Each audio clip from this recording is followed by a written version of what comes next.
ሃይ ሰላም ውድ ተማሪዎች እንዴት ቆያችሁ? ዛሬም የግሬድ 10 ጂኦግራፊ ፓርት 2 በዚህ ቪዲዮ የምንመለከት ነው የሚሆነው። እንደምታስታውሱት በፓርት 1 ላይ ቻፕተር 5ን ጀምረን ስለ ኦቨርቪው ስለ ኢንትሮዳክሽን አይተን ስለ ወርልድ ኢምፕሎይመንት ስትራክቸር ኦቨርቪው አይተን ነበር።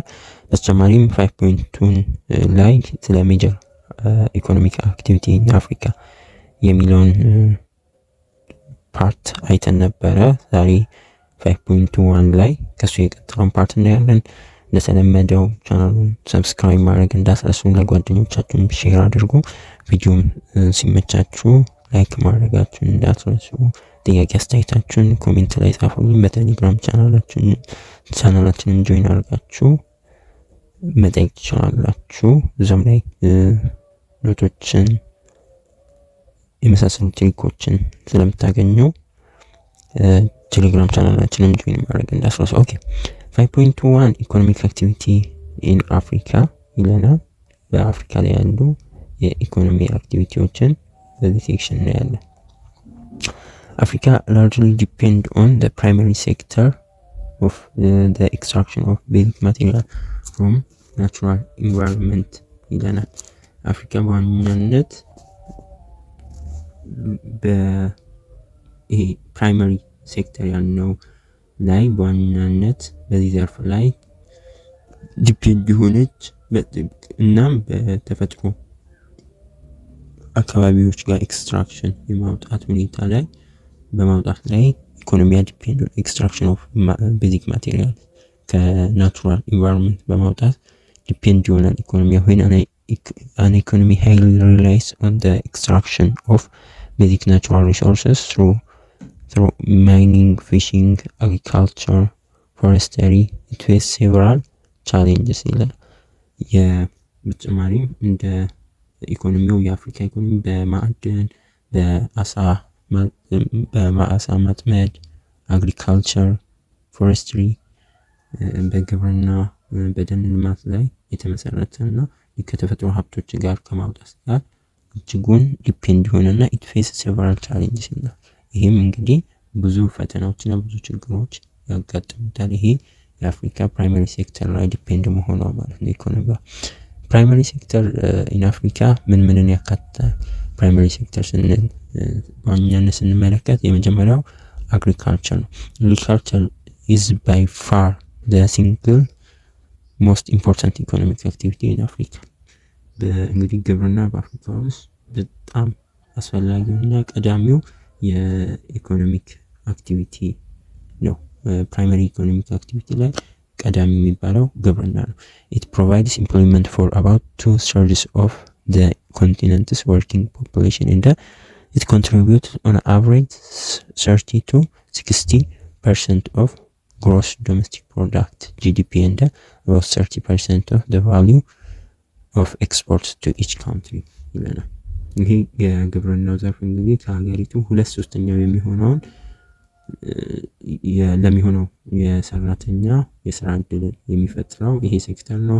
በአማካኝም ከ30 እስከ 60% የሀገሪቱ ጂዲፒ ጠቅላላ የሀገር ውስጥ ምርት የሚሸፍነው ይሄ ግብርና ነው። እንደዚሁም 30% የሚሆነውን የእያንዳንዱ ሀገር የውጭ ንግድ ኤክስፖርትን የሚሸፍነው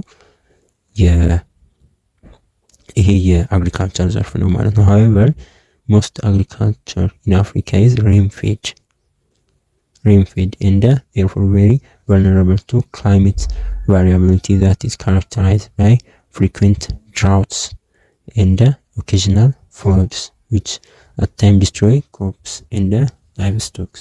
እንግዲህ ይሄ የግብርናው ዘርፍ ምንም እንኳን ይሄን ያህል እንትን ቢኖርም በአፍሪካ ላይ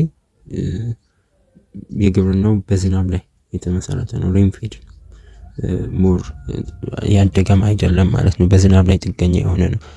በተወሰነም ኢሪጌሽን ምናምን በጣም ውስን ነው። በአፍሪካ ደረጃ አብዛኛው በዝናብ ላይ ጥገኛ የሆነ የተመሰረተ ለአየር ንብረት መለዋወጥም በጣም የተጋለጠ ዘርፍ ነው። ይህም በተደጋጋሚ እንደ ድርቅ አልፎ አልፎም የጎርፍ መጥለቅለቅ የሚታወቅ ሲሆን አንዳንድ ጊዜ ደግሞ ሰብሎችና ከብቶች እንዲጠፉ የሚያደርግ እንዲህ አይነት ፈተናዎች several ቻሌንጆች ይገጥሙታል። ሁለተኛው ማይኒንግ ነው። ማይኒንግ is one of the major economic activity in Africa. ማይኒንግ የማዕድን ዘርፉ የማዕድን ማውጣት ዘርፉ አፍሪካ ላይ እጅግ ዋናው የኢኮኖሚ እንቅስቃሴዎች ውስጥ አንዱ ነው ማለት ነው። አፍሪካ has huge mineral resources. see unit 3 ላይ እንዳያችሁ እንደምታስታውሱ አፍሪካ ከፍተኛ የማዕድን ባለቤት ከፍተኛ ማዕድን ካላቸው የዓለማችን ሀገሮች ውስጥ አንዷ ናት ማለት ነው። ከፍተኛ የማዕድን ሀብት አላት አፍሪካ። ዩኒት 3 ላይ መለስ ብላችሁ ማየት ትችላላችሁ። therefore due to Africa mineral wealth and the global demand for mineral resources such as copper, gold, platinum, diamonds, etc. the mining sector actively operate in Africa.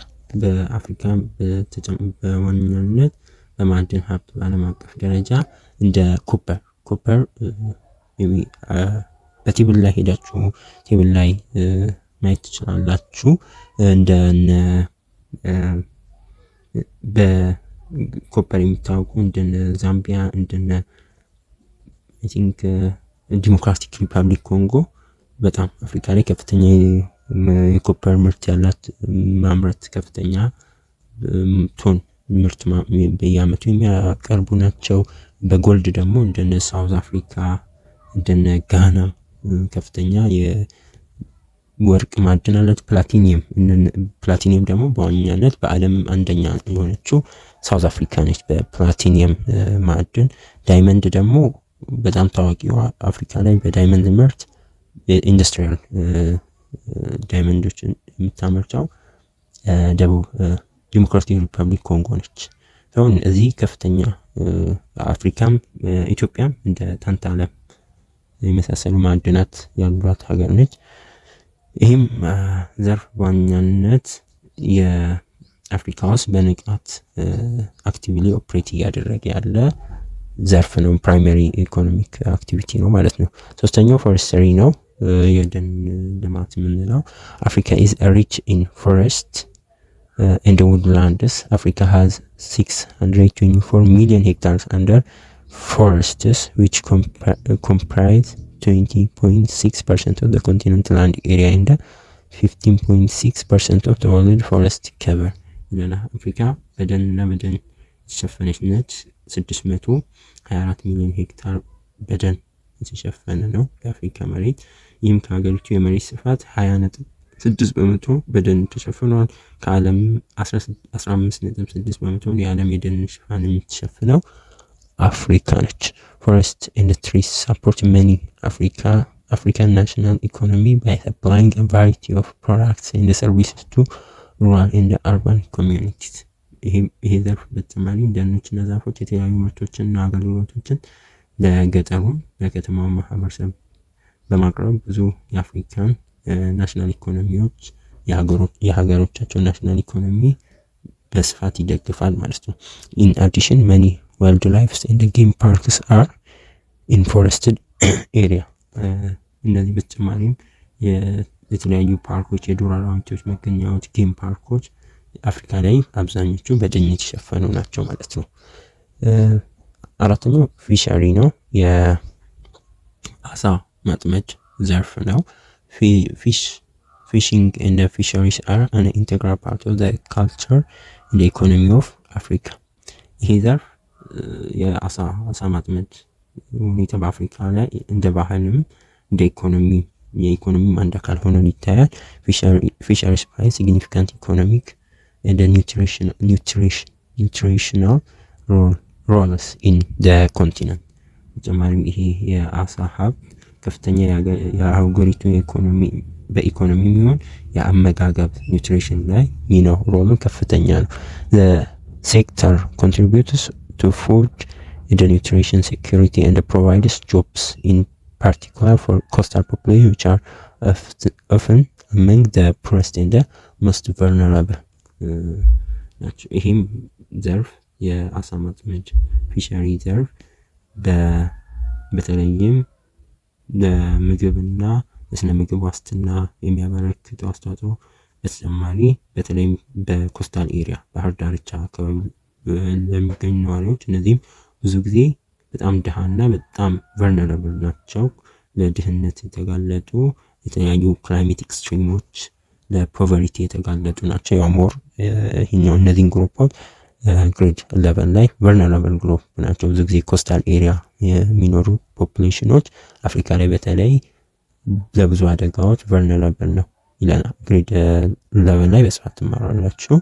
እነዚህ አማንግ ዘ ፑረስት ድሃ ከሚባሉና እጅግ ተጋላጭ ለተለያዩ አደጋዎች ተጋላጭ ህዝቦች ናቸው።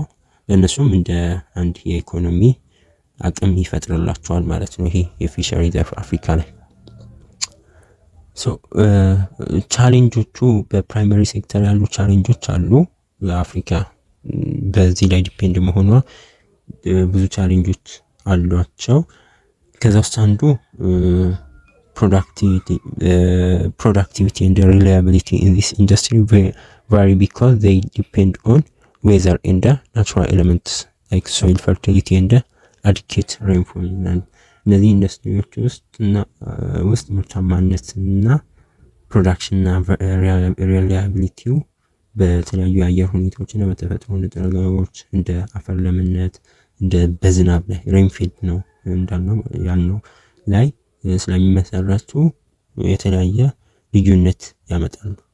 ቫሪ ያደርጋሉ በተፈጥሮ ነገሮች ላይ ተፈጥሮ በሆነ መንገድ ላይ ዲፔንድ ስለሚሆኑ products of the natural environment are also depend upon exchange rates in the other industries to set their price because the manufacturers have more economic power than the producer of raw materials.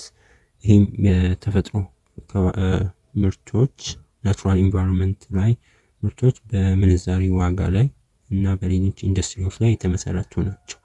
ዋጋቸውን በአብዛኛው የሚወሰነው በማኒፋክቸሪንግ ዘርፍ ላይ ባለው እና ኤክስቼንጅ ሬት ነው። ቢኮዝ እነዚህ አብዛኛው በነሱ ላይ ኤክስቼንጅ ሬት አንዳንዴ ዋጋቸው ጥሩ ሊሆን ይችላል እንደ ማኒፋክቸሪንጉ ለዛ ነገር ያለው ዲማንድ ጋር አንዳንዴ ዋጋቸው ከፍ ሊል ይችላል፣ ጥሩ ዋጋ ሊያወጡ ይችላሉ፣ አንዳንዴም በጣም ሊያከስራቸው ይችላል ማለት ነው። ቢኮዝ የነሱ ዋጋ የነሱን ተመን የሚያወጡት በአብዛኛው ማኒፋክቸሪንግ ዘርፉ ላይ ያሉ ናቸው። እነሱም ደግሞ ከኢኮኖሚክ ፓወር ጋር በተያያዘ የበለጠ ኢኮኖሚ ፓወር አላቸው ማኒፋክቸሪንግ ላይ ያሉት ከፕሮዲውሰሮች ይልቅ ማለት ነው። ጥሬ ዕቃውን ከሚያቀርቡት ይልቅ ፕሮዲውሰሮች ማኒፋክቸሪንግ ላይ ያሉት ሞር የገንዘብ ፓወር ይኖራቸዋል። ፕራይመሪ ሴክተር ወርክስ ኦፍን ወርክ ፎር ኤክስትሪምሊ ሎው ዌጅ። ይሄም ኦብቪየስ ነው። ፕራይመሪ ሴክተር ላይ ያሉ ሰራተኞች ብዙ ጊዜ በጣም ዝቅተኛ ደሞዝ ነው የሚከፈላቸው። moving out of the primary sector into the secondary sector is the hardest of all moves as government may not have enough money for investment in the manufacturing sector ይለናል።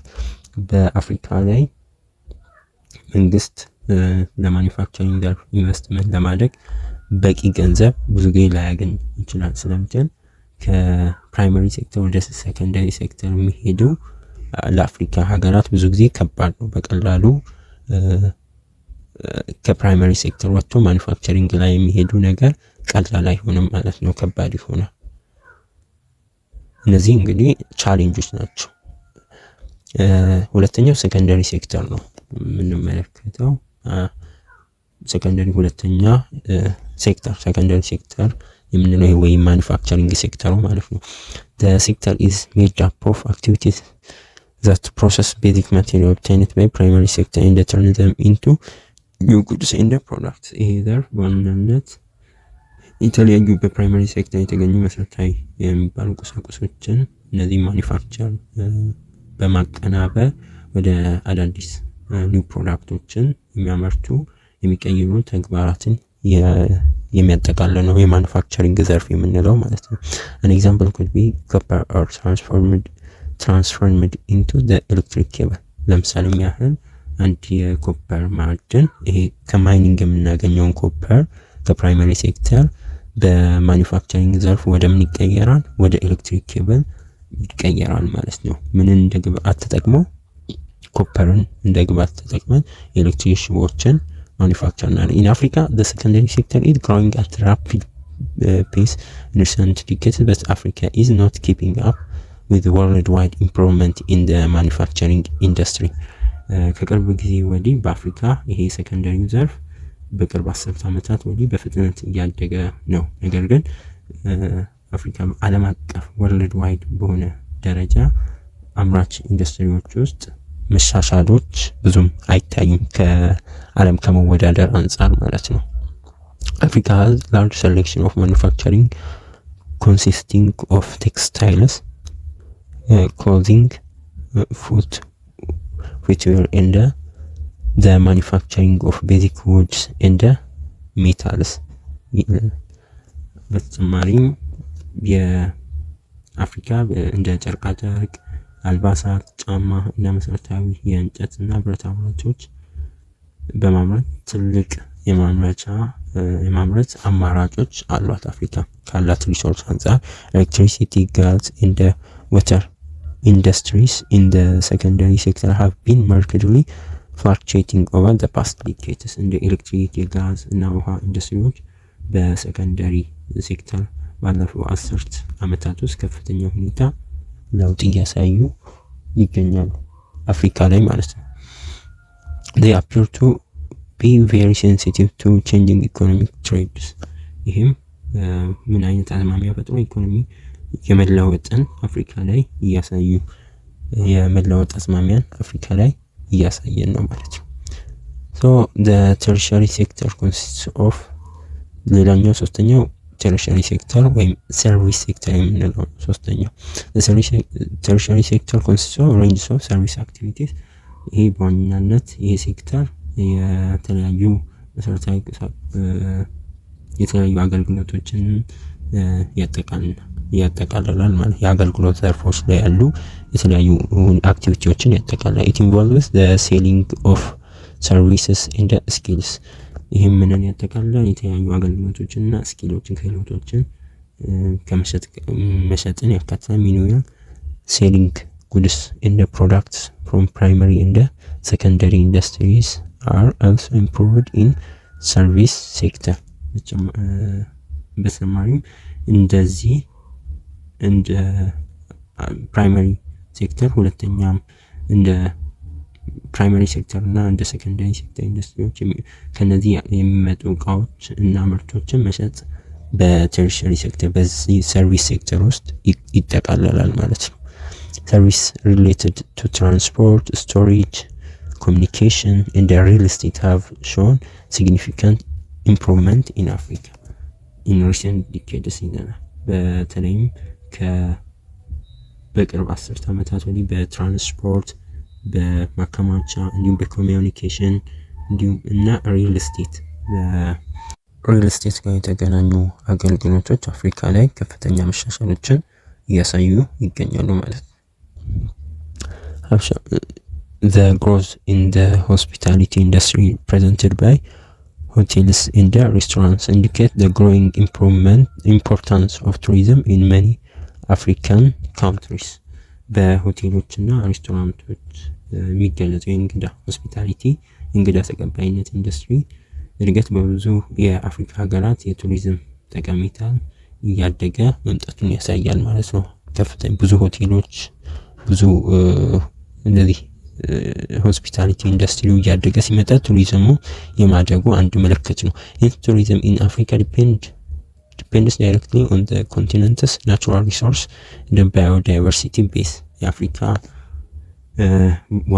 በዋናነት የቱሪዝም ዘርፍ በቀጥታ ከሀገሪቱ የተፈጥሮ ሀብትና ብዝሃ ሕይወት ጋር የተመሰረተ ነው። እንደ ሌሎች ሀገራት ላይ ቢውልድ በተደረጉ ነገሮች ሳይሆን አብዛኛው የአፍሪካ የቱሪዝም ሴክተር እዚህ ከታሪክ ጋር የተያዙ ከተፈጥሮ ጋር የተያዙ ናቸው አብዛኞቹ የቱሪዝም ሴክተሮች አፍሪካ ላይ ማለት ነው። 5.22 major factors hindering growth of economy of Africa የሚለውን ስናይ several factors hinder the growth of African economy ይለናል። ብዙ ፋክተሮች አሉ የአፍሪካን ኢኮኖሚ እድገትን የሚያደናቅፉ ዋና ዋና ነገሮችን ስንመለከት several factors hinder the growth of African economy ብዙ ምክንያቶች አሉ የአፍሪካን የኢኮኖሚ እንቅስቃሴን የሚያደናቅፉ የሚያሰናክሉ ምክንያቶች ማለት ነው። some of the problems include limitation in technology capability, over dependence on aids, poor economic structure and poor education among others. እነዚህ ዋና ዋናዎቹ ከሚባሉ ከችግሮቹ መካከል እንደ የቴክኖሎጂ አቅም የካፓቢሊቲ ውስን መሆኑ፣ ኦቨር ዲፔንደንስ በውጭ እርዳታ ላይ በከፍተኛ ሁኔታ ጥገኛ መሆን፣ ፑር ኢኮኖሚክ ስትራክቸር የኢኮኖሚ ሁኔታ ደካማ መሆኑ፣ የኢኮኖሚ መዋቅር ደካማ መሆኑ፣ የትምህርት ስርዓቱም ፑር ኤዱኬሽን መኖሩ አመንግ አዘርስ እንደዚህ ደካማ የትምህርት ስርዓት መኖሩ የአፍሪካን ኢኮኖሚ ከሚጎዱ ምክንያቶች ይጠቀሳሉ ማለት ነው። እስቲ አንድ ባንድ እንመልከታቸው። የመጀመሪያው ሊሚቴሽን ኢን ቴክኖሎጂ የቴክኖሎጂ አቅም ውስንነት ምን አይነት ጉዳቶችን ያስከትላል የሚለውን ስንመለከት improvement in technological capacity are the key to development። እንግዲህ የአንድ ሀገር እድገት በቴክኖሎጂ አቅም መሻሻል ጋር የተያያዘ ይሆናል። በተለይም በአሁኑ በ21ኛው ክፍለ ዘመን ላይ የአንድ ሀገር የእድገቷም ቁልፍ ተብሎ የሚታሰበው የቴክኖሎጂው እድገት ነው። የቴክኖሎጂ አቅምን ማሻሻል ነው። it helps countries to create access and use information። የሀገራት ኢንፎርሜሽን ICT የምንለው ኢንፎርሜሽን ቴክኖሎጂን በተሻለ ሁኔታ በመፍጠር ማህበራዊና ኢኮኖሚያዊ ችግሮችን ለመፍታት እንዲችሉ ይረዳቸዋል ሀገራትን።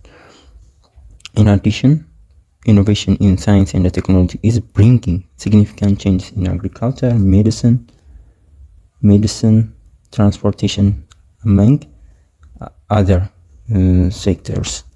እንግዲህ በተጨማሪ እንዲህ ሳይንስና ቴክኖሎጂ ፈጠራዎች በግብርና በሕክምና እንደዚሁም በትራንስፖርት ዘርፍ ላይ ከፍተኛ ለውጥ ያመጡ ይገኛሉ።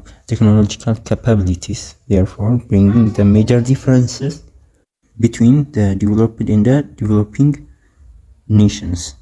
ይህም countries in the world ባደጉ ሀገራትና በማደግ ላይ ባሉ ሀገራት ላይ የቴክኖሎጂ አቅም መካከል ያለው ትልቅ ልዩነት ፈጥሯል።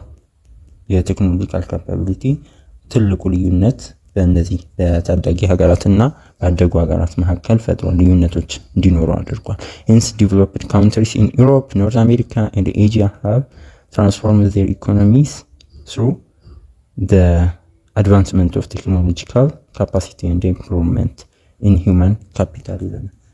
ይህም የሆነው በአውሮፓ በሰሜን አሜሪካ እንደዚሁም በእስያ ያሉ ያደጉ ሀገራት ቴክኖሎጂ አቅማቸውን እንደዚሁም የሰው ካፒታል አቅማቸውን በማሻሻል ኢኮኖሚያቸውን ማሳደግ መቀየር ችለዋል ማለት ነው።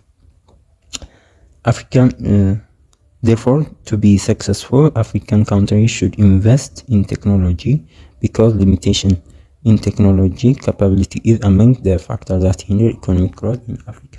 ስለዚህም ውጤታማ ለመሆን የአፍሪካ ሀገራት በቴክኖሎጂ ላይ ኢንቨስት ማድረግ ይጠበቅባቸዋል። ምክንያቱም ቴክኖሎጂ አቅም ውስንነት አንዱ በአፍሪካ ኢኮኖሚ እድገትን ከሚያደናቅፉ ምክንያቶች መካከል ስለመሆነ ማለት ነው። አንዱ የአፍሪካን ኢኮኖሚ ከሚያዳግፉ ምክንያቶች አንዱ የቴክኖሎጂካል ሊሚቴሽን ነው ማለት ነው።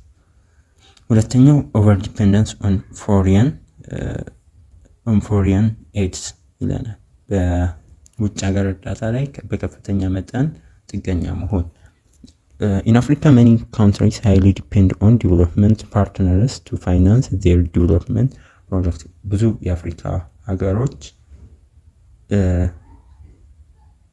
የልማት ፕሮጀክቶቻቸውን የዲቨሎፕመንት ፓርትነሮቻቸው ላይ በሰፊው ጥገኛ ይሆናሉ። አብዛኛውን የልማት ስራዎቻቸውን ለማስኬድ በውጭ ሀገር እርዳታ ላይ ድጋፍ ላይ ጥገኛ ይሆናሉ ማለት ነው። Some sectors such as education, health and agriculture rely on foreign development partners to function። በተለይም ብዙ ጊዜ እንደ ትምህርት፣ ጤና፣ ግብርና ያሉ አንዳንድ ዘርፎች በውጭ ልማት አጋሮች ላይ ጥገኛ ይሆናሉ። የዲቨሎፕመንት ፓርትነሮች ናቸው። ብዙ ጊዜ እነዚህ ሴክተሮች በብዛት የሚደግፏቸው ማለት ነው። Overlaying on foreign aid leads to the stagnation of economy of a country. ብዙ ጊዜ በከፍተኛ ሁኔታ በውጭ እርዳታ ላይ ጥገኛ መሆን ሀገራትን ኢኮኖሚ ያደናቅፋል። ሀገራት በፈለጉት መልክ ኢኮኖሚያቸው እድገት እንዳያሳይ የውጭ እርዳታ እንደ መሰናክል ወይም ስታግኔሽን ይሄ ኢኮኖሚያቸውን በጥሩ ሁኔታ እንዳያድግ መሰናክል ይሆናል። Many African countries now have large percentage of their budgets financed by foreign donation. አሁን ጊዜ በአፍሪካ አብዛኛው ሀገሮች በጀቶቻቸው በከፍተኛ መጠን የሚሸፈነው ከውጭ ከሚያገኙት እርዳታ ነው፣ በዶኔሽን መልክ ማለት ነው። The main problem such as dependence on aid is that instead of engaging in activity that facilitates economic growth, the country wait for aids to enhance their education in the infrastructure. አንደኛው የውጭ እርዳታ አንደኛውና ዋነኛው መጥፎ ጎን የሚባለው ያለው ዋነኛው ችግር ሀገሮች ኢኮኖሚያቸው እድገት በሚያመቻቹ ያን በሚፈጥሩ ሁኔታዎች ላይ ትኩረት ከማድረግ ይልቅ ከመሰማራት ይልቅ ሀገሮች ትምህርቶችና መሰረተ ልማቶችን ለማሳደግ የሚረዱ ከውጭ የሚያገኛቸውን እርዳታዎችን በመጠበቅ ላይ ይቆያሉ። በዚህ ምክንያት ኢኮኖሚያቸው እንዳያድግ ይሆናል ማለት ነው። Therefore, African countries should engage in activities that generate revenue through trade and investment rather than depending on foreign aids. ስለዚህ የአፍሪካ ሀገራት በውጭ እርዳታ ላይ ጥገኛ ከመሆን ይልቅ በተለያዩ ንግድና ኢንቨስትመንቶች ገቢን በሚያስገኙ ተግባራት ላይ መሰማራት ይኖርባቸው። ኢንቨስትመንትን በማሳደግ የውጭ እና ዶሜስቲክ ትሬዱን ሞር በማጠናከር ሀገሪቱ ላይ ኢንቨስትመንትን በማስፋፋት ከውጭ እርዳታ ቀስ በቀስ መላቀቅ ያስፈልጋል ማለት ነው። ሌላው ሶስተኛው ፑር ስትራክቸር ኦፍ ዘ ኢኮኖሚ ሌላው ሂንደር መሰናክል የሚሆነው ለአፍሪካ ኢኮኖሚ እድገት የደካማ ኢኮኖሚ መዋቅሮች መኖራቸው። ይህም since the most African countries could not adopt improved science and technology, they have not changed their economic structures in the time of independence ይላል። በአብዛኛው የአፍሪካ ሀገሮች የተሻለ የሳይንስና ቴክኖሎጂ መቀበል ስላልቻሉ ኢንዲፔንደንት ከሆኑ ጊዜ ጀምሮ ነፃነታቸውን ካገኙ ጊዜ ጀምሮ መዋቅራቸው ብዙ አልተቀየረም፣ ተመሳሳይ ሁኔታ ነው ያለው። Therefore, they are still exporting raw materials that include cocoa, diamond, gold, bauxite, and gold in their raw form. በዚህ ምክንያት አሁንም ቢሆን እንደ ጥሬ ዕቃ እንደ ካካዋ፣ አልማዝ፣ ወርቅ፣ ባውክሳይት እና የመሳሰሉ ማዕድናትን ጥሬ ዕቃዎችን ወደ ውጭ በመላክ ላይ ነው ዲፔንድ የሚሆኑት ጀስት ፕራይመሪ ኢኮኖሚክ አክቲቪቲዎች ላይ ማይኒንግ ላይ ማለት ነው። Thus, they do not add value to raw materials as a way of increasing their earning in global market. ቢያንስ የቫሊዩ አድ የሚባሉ ዓለም አቀፍ ላይ ያሉ ገበያዎችን ለማሳደግ በጥሬ ዕቃዎች ላይ ቫሊዩ አድ ማድረግ ቢችሉ አንድ የግሎባል ማርኬት ላይ ገበያቸውን ከፍ ማድረግ ይችላል። ማለትም ጀስት ማይኒንጉን ጀስት ከመላክ ይልቅ ወደ ማኒፋክቸር አድርገው ቫሊዩ አድ አድርገው ሞር ገቢን ለማሳደግ ኢኮኖሚያቸውን ለማሳደግ ይጠቀሙ ይችሉ ነበር። ለምሳሌ ጀስት ማዕድናትን ከሚልኩ ወደ ብረት መልክ ወደ ማኒፋክቸር አድርገው ቫሊዩ አድ አድርገው ቢልኳቸው ሞር ኢኮኖሚያቸው የተሻለ ገቢ ሊያገኝ ይችላል። ስለዚህ እንደዚህ ቫሊዩ አድ ማድረግ ይጠበቅባቸው። African countries still important products of light industries like toys, match, and toothpicks among other products from other regions. ብዙ የአፍሪካ ሀገራት አሁንም ቢሆን እንደ አሻንጉሊት የመሳሰሉ ክብሪት፣ የጥርስ ሳሙና የመሳሰሉትን ቀላል የኢንዱስትሪ ምርቶች ከሌሎች የዓለማችን ክፍሎች ያስገባሉ። እነዚህ ምን ያህል ዶሜስቲክ ትሬዳቸው ደካማ እንደሆነ የአፍሪካ ሀገራት ያሳያል። እነዚህ ቀላል ምርቶች በቀላሉ ሀገር ውስጥ መመረት የሚችሉ እቃዎችን ከውጭ ኢንተርናሽናል ትሬድ ላይ ዲፔንድ ሆነው ከውጭ ስቲል ነው ያስገባሉ። This will in turn hinder its economic growth. Therefore, African countries should take the initiative to embrace technology in the manufacturing sector and establish better economic structure ይለናል። ስለዚህ የአፍሪካ ሀገራት በማኒፋክቸሪንግ ዘርፍ ቴክኖሎጂን በማሳደግ በመቀየር የተሻሉ ኢኮኖሚ መዋቅሮችን በመዘርጋት የተሻለ የኢኮኖሚ ስርዓትን ኢኮኖሚ መዋቅርን መፍጠር ይጠበቅባቸዋል ይለናል። ሌላው አራተኛው ፑር ኤዱኬሽን ነው። ፑር ኤዱኬሽን ነው። ኤዱኬሽን ኢዝ ቬሪ ኢምፖርታንት ፎር ዘ ዲቨሎፕመንት ኦፍ ኤ ካንትሪ። ያው እንደሚታወቀው ትምህርት አንድ ሀገር እድገት በጣም አስፈላጊ ከሆኑ ነገሮች ውስጥ አንዱ ነው። ኤዱኬሽን ፕሮሞትስ ኢንተርፕረነርሺፕ ባይ ፕሮዲውሲንግ ኤ ስኪልድ ወርክ ፎርስ።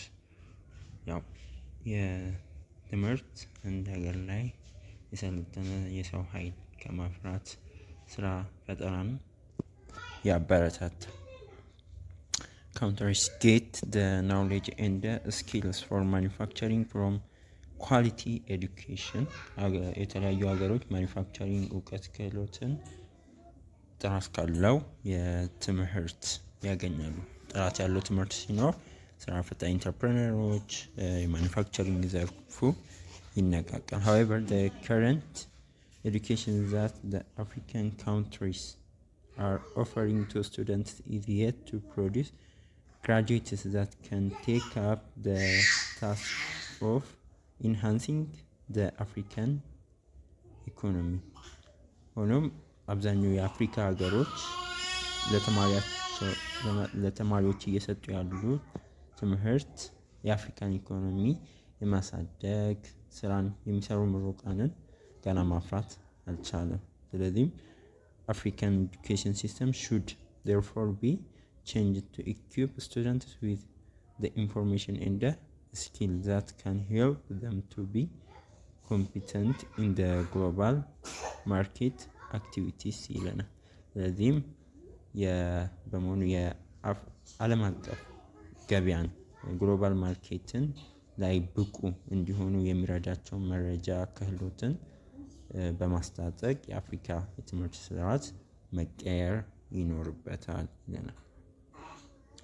Generally, በአጠቃላይ the poor status of the economy of Africa has led the continent to face high unemployment.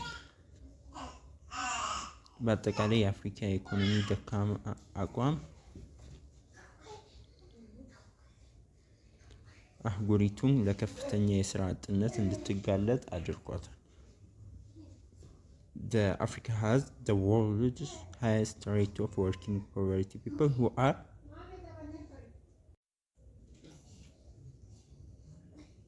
Africa has the world's highest rate of working poverty people who are employed but earning less than $2 a day. እንግዲህ የአፍሪካ በዓለም ከፍተኛ የድህነት ደረጃ ላይ ትገኛለች።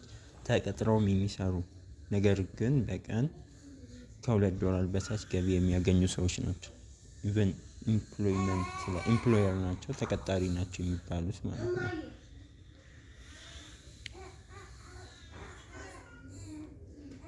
Youth unemployment and underemployment are among the main barriers to the development in Africa ይለናል።